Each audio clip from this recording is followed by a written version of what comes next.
So moving on to our program, at this time, we will have two speakers for our next talk. The first one is Dr. Kevin Wu, is a full-time professor at Queen's University, Faculty of Health Sciences in Kingston, Ontario. He is an affiliate scientist at the Institute of Education and Research, University Health Network in Toronto. He's a certified nurse specialized in wound ostomy continence and a clinical nurse specialist at UHN. Dr. Wu serves as a research program lead for the Nurse Specialized in Wound Ostomy Continence Canada, and he's the founding president of the Canadian Pressure Injury Advisory Panel. He will also be joined by Mr. James Hanratty, who is a PhD candidate from the Department of Mechanical and Industrial Engineering at the Toronto Metropolitan University. His research focuses on applying engineering technologies such as discrete event simulation and biomechanical simulation to study nurse workload and patient care quality in clinical settings. James is a licensed engineer and a paralegal in the province of Ontario. He completed his bachelor's, a BSA in Industrial Engineering at the University of Toronto, MEng in Mechanical Engineering at the Toronto Metropolitan University, and MBA at the University of Toronto's Rutland School of Management. Please give our gentlemen a warm applause.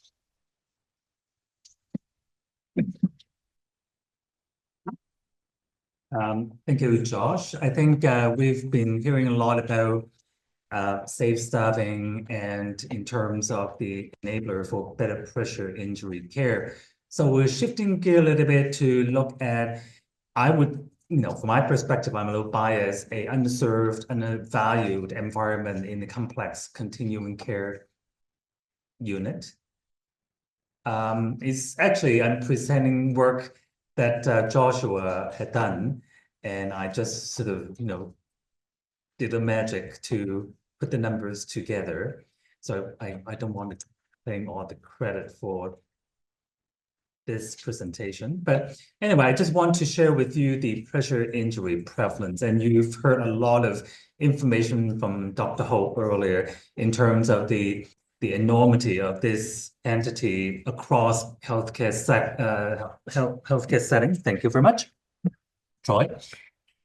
So I think I think the question is why pressure injury. I'm sure that we all, as Sharon mentioned, we all convert this in terms of understanding the impact of pressure injury on the health system and on individuals who are suffering with living with pressure injury problems. And it is a quality indicator in terms of indicating the type of care we're able to provide and prevent pressure injury. So if there is an increase and worsening of pressure injuries, that may imply that we're not really providing adequate care for our patients. So this is actually a study we have published a few years ago looking at the pressure injury in Ontario using the administrative data from ICES, the Institute of Clinical Evaluation Science.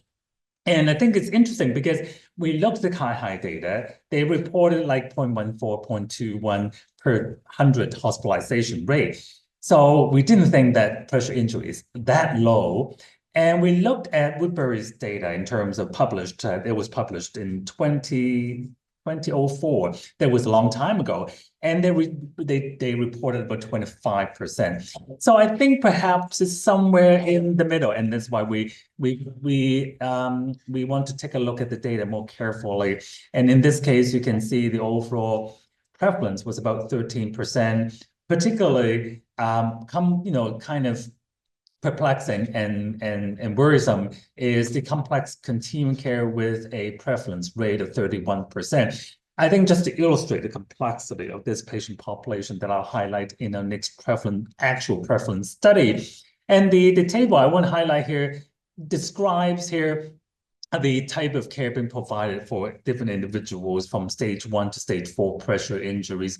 And I'm actually a little bit taken aback by the fact that not every single patient with evidence of pressure injury received 100% of all care strategies that have been evidence-based and informed by evidence that may prevent and promote better pressure injury healing. But anyway, so time had passed, so we want to come back and really take a better look and a deep dive into some of the complexity of pressure injury problem in the complex continuing care rehab setting. So this is an opening act for James and talking about his study that has taken place on this particular unit as well is on South 5. It's a complex continuum care unit at Bickel Center. There were 45 patients on the unit, 44 patients participated, one refused, and the age range is about 24 to 83. Wow, you wonder, can you have a wide range of people? We just don't have pediatric there. So it's a very different environment in terms of the different types of individuals that we have. And 63% male and then female. Another sort of angle to look at the complexity of the shifting population that we serve on this particular unit. The BMI was about 18 to 40. So if you don't know about BMI, and if you have a BMI of 25 and over, you're considered to be overweight and obese. So you have, when we looked at the data, 41% of individuals have a BMI of 25 and above. And we'll come back to focus a little more about workload and nursing workforce. If you have obese individuals, heavy bodies, and no wonder we have a endangered workforce that is they're so vulnerable to strains, to injuries. And 77% of individuals on the unit received enteral feeding tube. 65% were isolated at that time. I think it was March 2024. So it has nothing to do with the pandemic. And this is just the new normal that we see. If it's not COVID, then it is MRSA, is other type of requirement for isolation. And 95% experienced both bowel and bladder incontinence, and 81% was considered to be immobile. And that was kind of rated on a like scale from immobile, able to shift, able to turn to independent. Not necessarily the most valid tool, but anyway, that's how we captured some of the data at that time. And just to give you another angle in terms of the complexity of care, breathing, 28 patients, or 62% of individuals with tracheostomy. So that's the type of complex continuing care patients that we encounter on a regular basis. So are this patient is at risk for pressure injury? What do you think?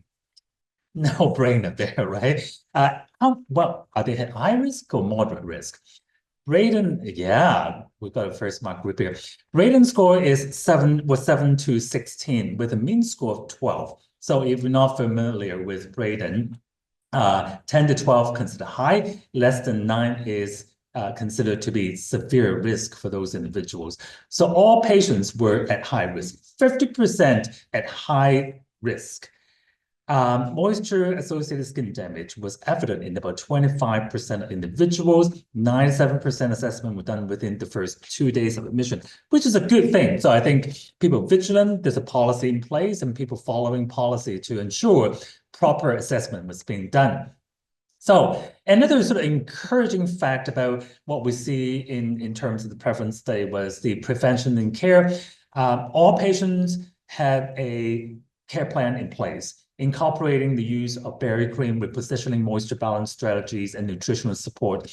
The question is how often those things are being done and done diligently. That's another question. We're not able to answer those questions today because we didn't really quite observe the care being provided.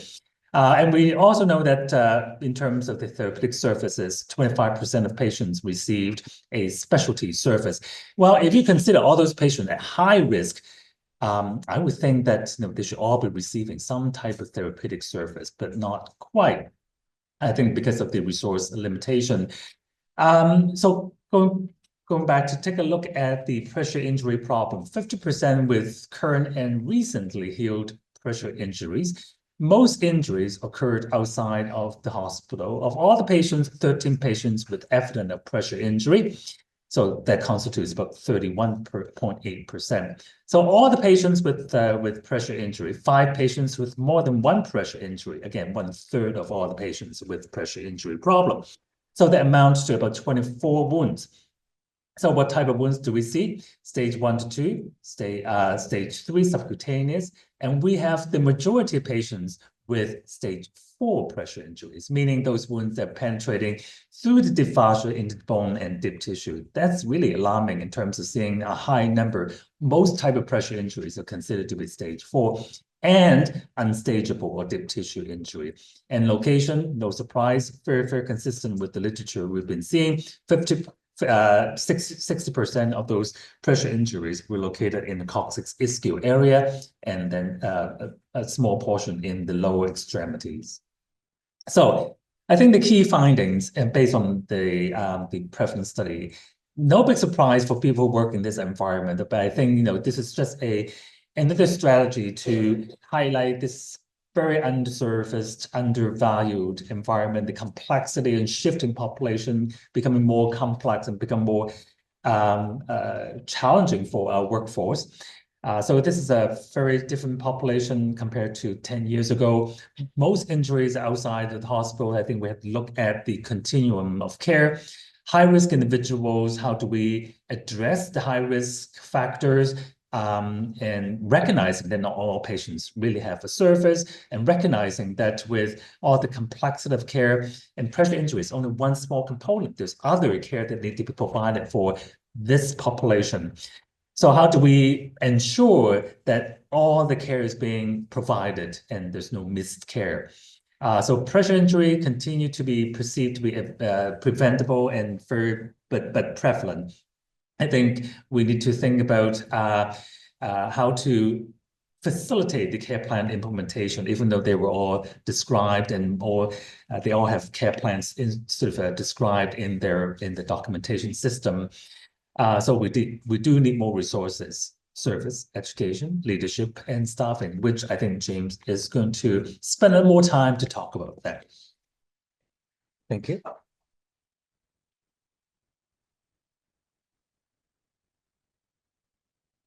Thanks, Kevin, for the segue there. So what we saw from Kevin's presentation is the current state of pressure injury outcomes on a particular complex continuing care unit.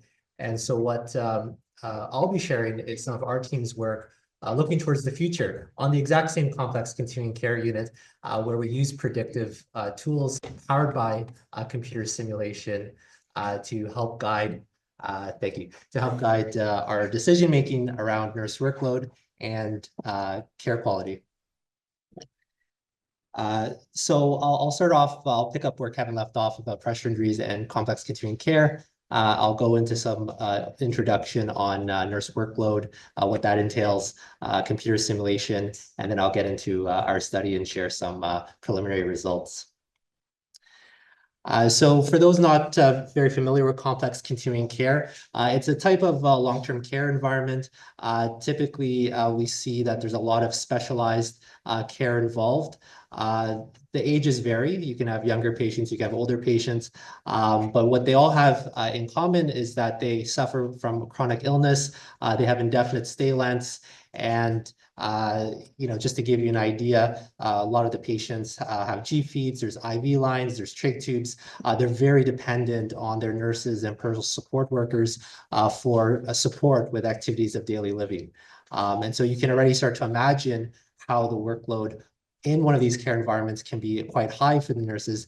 And also you can see how this type of patient population can be very vulnerable for pressure injuries, for developing pressure injuries and the worsening of pressure injuries.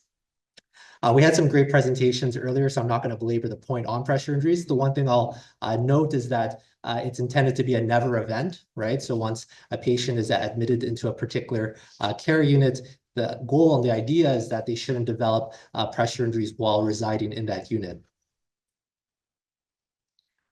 So to get into nurse workload, first of all, what is nurse workload? There's quite a lot of definitions out there in the literature, but the one here from Al-Ghamdi, I feel, provides a good synopsis, especially for the kind of work that our team is focusing on. And it's that nursing workload is the amount of time and care that a nurse can devote either directly or indirectly towards patients, workplace, and professional development. And I'm pretty sure we all know this, that workload levels have been very high and unsustainable for a very, very long time, and not just in Canada, but around the globe. And there's obviously consequences, negative consequences with that, right? So on the nursing side, we see things like physical injury, we see burnout, fatigue, turnover, right? And that kind of speaks to sort of one of the themes of Dr. Chapman's talk about nurse retention, right? And safer care practices. You know, if we want to retain more nurses and retain our workforce, a key ingredient to that is making sure that workload levels are sustainable. We also see impacts on patients where there's, just some examples, missed care, rushed care, other types of lapses in care. And then there's also consequences on healthcare organizations, right? In terms of the costs, for example, associated with hiring new nurses to replace those who have been injured or on modified duties, costs associated with providing care to make up for lapses in care quality. And so the diagram here, the Better Work, Better Care framework is a good overview of this idea.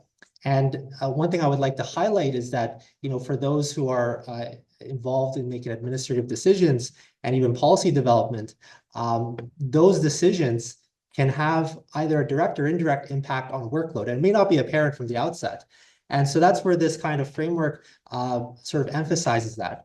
Right? And so these decisions can impact workload, and then that workload can then impact individuals such as nurses and patients, as well as organizations. And so the motivation behind our study is that we're leveraging technologies, engineering technologies that have existed for some time, such as computer simulation, and we're leveraging it in a new way. One of the issues with measuring workload in healthcare is that we don't really have quantitative approaches. A lot of the approaches in place are based on questionnaires, based off of professional judgment.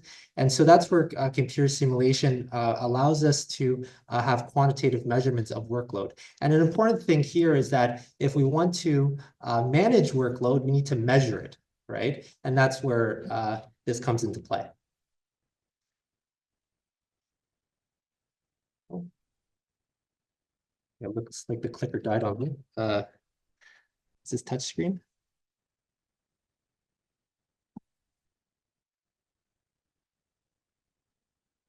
Uh-oh, technical difficulties. You're the engineers, I guess. I know, I'm the engineer, right? And I don't know how to man this thing. If all else fails, you should be able to just use the mouse and Okay. go over here. I don't know. I think you want to snooze that too, so it doesn't Oh my, alert. yeah, I gotta get rid of that. But yeah, that should work there for now. But you should be able to also use the keys. Keyboard. Oh, I didn't even receive Yeah. a keyboard there. Thank you so much. Yeah. All right, so now getting to the technical aspect after the technical difficulties. So computer simulation, the top image there, that's an actual image from the tool that we've been building. And one of the great things about computer simulation is that on the front end, you have great visualization, right? You can see the virtual care unit. This is a virtual representation of the South 5, the complex continuing care unit that we're focusing on. And you can see the virtual nurse travel around the virtual care unit providing their care. But what's even more special about this kind of technology is the back-end calculations that really power the simulation. And this is all based off of real data that we've collected from the unit. Some of the data we've collected, other data we actually get from repositories like Epic. So that data already exists and we just kind of tap into it. And then that all gets plugged into this tool, and then we get useful indicators that can help inform decision-making. Another kind of simulation that we work on is biomechanical simulation, and that's the lower image there I'll draw your attention to. And that's where we take a look at the different postures and the different forces involved with a variety of care tasks. And there we can plug that into our software and see, what's the risk exposure on care providers. And an example here is that the different postures for these different tasks here, the different postures that you see in green are based off of the loading data. Those are good, right? There's a low risk exposure, but the ones that are highlighted in red, that's where there's a high risk exposure. So it's something that can be quite informative. Now getting into our study, so our objective here is to develop a discrete event simulation tool that can support nurse workload and patient care quality decision-making for a complex continuing care unit. Just to provide some more details on the particular unit, it's has a 48 patient capacity. Right now, our current focus is on the day shift, but that can be generalized to other types of shifts too. For the day shift, there's a staffing complement of 11 nurses, each being assigned between 4 to 5 patients. And from conversations with those nurses, as well as the on-site nurse educator, we identified 22 nurse care tasks. And then just to reiterate some of the stats that we heard from Kevin, about a third of the patients on the unit have pressure injuries. Almost 90% or more than 90% of the patients are at high risk for developing pressure injuries or other skin-related issues. And almost all of the cases we've seen have not developed on the unit. In fact, they've developed further upstream in the care ecosystem, and these patients have been admitted onto the unit with their pressure injuries. And so you can imagine how this additional amount of pressure injury care is really taking a toll downstream in the care pipeline. This here is just an overview of the tool architecture. So the idea here is that if you want to get a lot out of a tool, you have to put a lot into it. And so on the left-hand side here, we have our different data sources, some examples. So for institutional data, we get things like the unit floor plan. We have the nurse patient assignments and the room locations associated with that. We have database data from Epic, for example. For job shadowing, that's where we follow the nurses around the unit as they're providing care throughout the duration of their shift. And from that, we learn more about the care tasks, we learn more about the environment, we learn more about the logic associated with those care tasks. And then a time and motion study is essentially the exact same thing as job shadowing, except now we're actually timing the different care task occurrences, as well as the frequency of those care tasks and the movement patterns associated with it.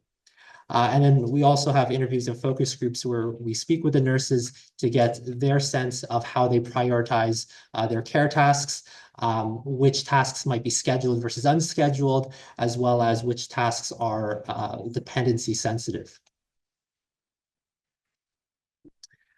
Now focusing more on the pressure injury side. So this slide here just gives an example of the different sources of data that feed into the model, informing us about pressure injuries.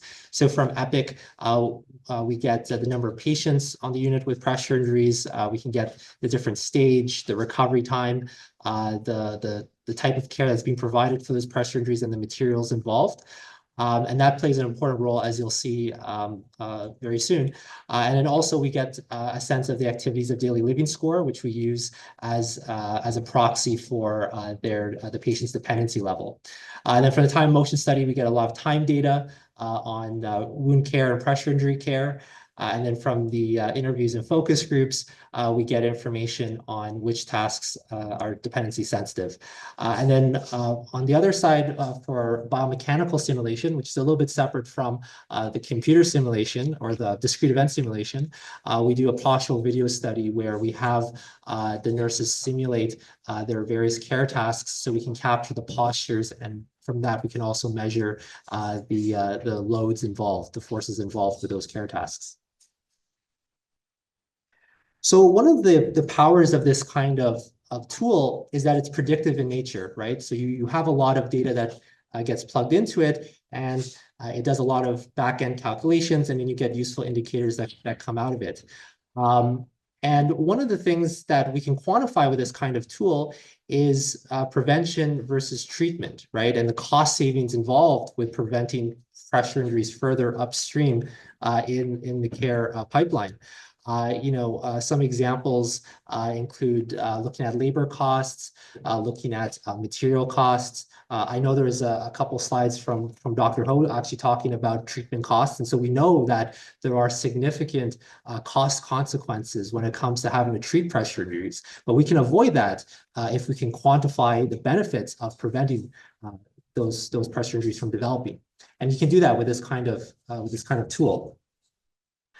Another sort of application of this tool with respect to pressure injuries is not just looking at costs, but then also looking at how can we quantify benefits of reducing pressure injury care, individual tangible benefits for nurses as well as patients. And the logic kind of goes like this, like if we decrease the number of pressure injuries, then that amount of time that was allocated towards pressure injury care can now be allocated towards other kinds of care, right? And so now you're avoiding situations of rushed care, and you can apply, that time to other care tasks to, give a higher standard of care, if you will.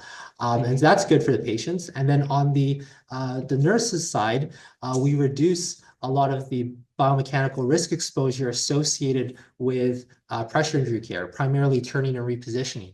What we've seen so far, as you'll see in a slide or two, is that turning and repositioning, especially for patients who are much larger, who have a higher BMI, that is quite taxing physically on the nurses, and there's a very high risk exposure associated with that. So if we can reduce that risk exposure, then we can increase nurse well-being, right? So it's a win-win for all.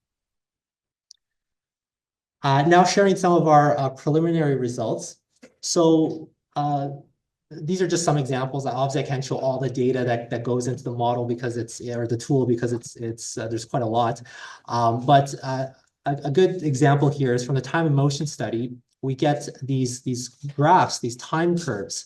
And so what we do with the time data that we've collected is that we fit that time data to probability distributions, right? And that's really what powers the discrete event simulation. And here I've focused on pressure injury care and wound care, obviously because this is a pressure injury summit. And what you can see is we have two different types of probability distributions. The first type is the task time distribution, which governs how likely a single occurrence of care might take. And then we have intra-arrival time distributions, which govern how often that care is repeated throughout a shift for different patients. And one of the things I'd like to draw your attention to is if we see, for example, the wound care at the bottom left curve, the wound care curve for task time distribution, we can see that, a lot of the care time is over on the left-hand side, right? But then we can see on the far right of that graph, there's some care time being provided there, right? And this is the idea that, we're capturing variability between patients, right? Not every patient is the same. Not every nurse is the same, right? And so there are going to be differences in the care that's provided in terms of how long that might take. Some patients might require more time for their wounds because maybe they have multiple pressure injuries, or maybe those pressure injuries are very complex, right? So it's important for us to consider that. And that's one of the beauties of this kind of tool, is that we tap into that variability between different patients and the variability between their care providers. Another example is from our focus group up in the top right there, where we get the task priority rankings. And that's just one of the examples of sort of the qualitative data that we get. And then we feed that all into our discrete event simulation tool. And as I said, it can provide us very useful indicators. Actually, I think I skipped over that part. If I just go back to this slide here, I didn't really touch on the outputs that you get from the tool. And I think that's very important, especially if it's going to go towards supporting decision-making. So some of on the far right here, some of the outputs that we can get. So for example, on the workload side, physical workload side, we can look at the amount of distance that a nurse is walking throughout their shift. We can take a look at the amount of care time that's being provided, direct care versus indirect care time. In terms of cognitive workload, we can look at the quantity of tasks that the nurse has in their sort of mental to-do list. And the idea being is that if you have more tasks in that mental to-do list, there's more cognitive burden placed on the nurse. We also can quantify the number of work interruptions, right, that might disrupt the care flow.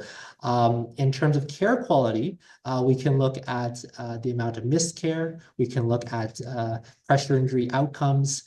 We can look at waiting time to receive care, right? So this is just an idea of some of the outputs that we can get. And one of the good things about this kind of tool is that it's very customizable, right? Depending on the data that you have available, you can customize the sort of outputs that you get to make it more meaningful for whoever decision you need support with. All right, so moving forward to our biomechanical, some of our biomechanical results.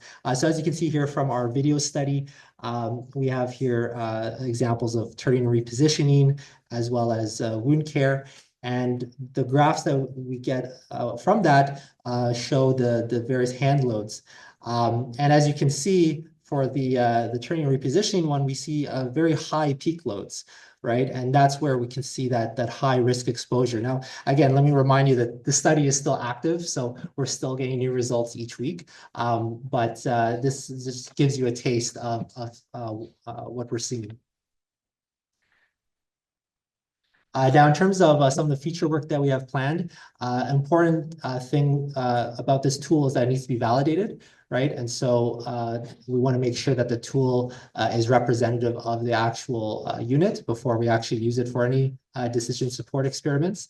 And once it has been validated, then we can deploy it, right? And this is where you can use this tool to test out, what if we prevent pressure injuries versus treating them? What if we had an 8-hour shift versus a 12-hour shift? What are the effects on workload? What are the effects on care quality? You can turn the dial on staffing ratios, right, and see what the effects are there. And then for our biomechanical simulations, what we have on the agenda is looking at nurse fatigue and recovery across multiple shifts. And then also at the very end of our study, we'll be conducting a semi-structured interview to look at where this kind of tool can fit within healthcare operations. And that's where all of you come into play, and we're actively recruiting. So feel free to reach out if you'd like to participate in that study. That brings me to our research team. So this is not just a single person effort, there's a whole team behind this. It would be remiss of me not acknowledging my supervisors, Dr. Patrick Newman and Dr. Sue Bucky-Bassett. Our team is cross-disciplinary in nature. We have clinical experts such as Kevin. We have engineering experts like myself. We have biomechanists, ergonomists, you name it. I'd also like to acknowledge the South 5 for their endless support, not just from the study participants, but from the staff, the patients, the family members. They've all been on board with the study. And of course, I would like to acknowledge our sponsors, CHR, NSERC, AgeWell, and Pearly Health. And if you'd like to learn more, feel free to take a picture of the QR code. We have a link there to some of our other work in other care units. We've looked at the ER, we've looked at medical surgical units, and we also have the Better Work, Better Care Coalition. And that's a professional network of like-minded individuals who believe that with better work comes better care, right? And so we typically have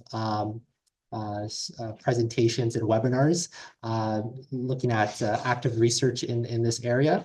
We actually have an upcoming webinar in the new year where we're looking at personal support worker workload and some of the research around that. We have the LinkedIn link. We have, if you still use X, we're on X, and my email is there if you'd like to reach out about any of our work. Also, I'd just like to advertise that our lab is also hiring, looking for grad students. So please share with your network. if you feel anyone is apt for the role, let them know. They just have to reach out to Dr. Patrick Newman. And with that, thank you so much. And any questions, feel free.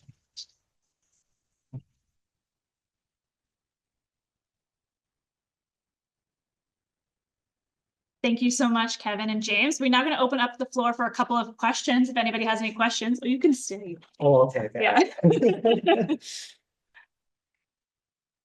Any questions in the room? Maybe you'll be let off easy. It's okay. All right, well, they might be sticking around, so we do have a hand over here, yeah?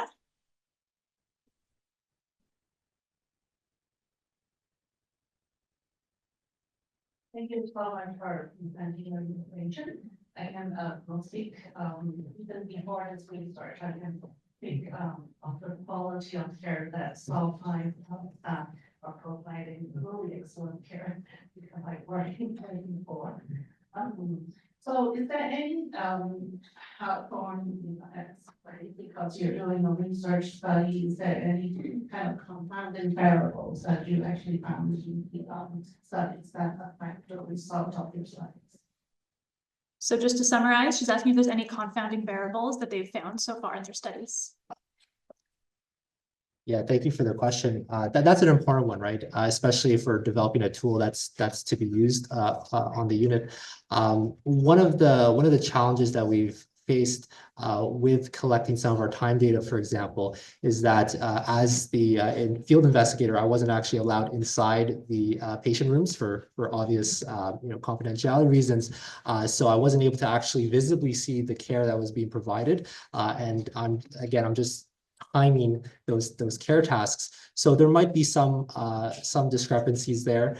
But one of the sort of countermeasures that we've used for that is collecting a lot of samples, right? So then that way we can try to lower the statistical error involved.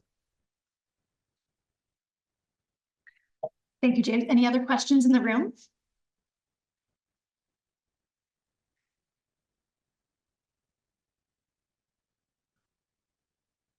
The whole study you doing the nursing load, right? Like how workload they are on. So I'm guessing then if you find we're really overworked, do you have any future studies that you can do to how you can prevent that overwork? So the question is, looking at nursing workload, is there any future studies coming down the line in terms of what can be done to address that? In terms of the workload that I've seen currently on the unit, it wasn't in my slides, but just to give you an example of how hard these nurses are working on this unit, there were some cases where I saw that they would actually have to skip their break just so they could have enough time to provide all the care that they needed to.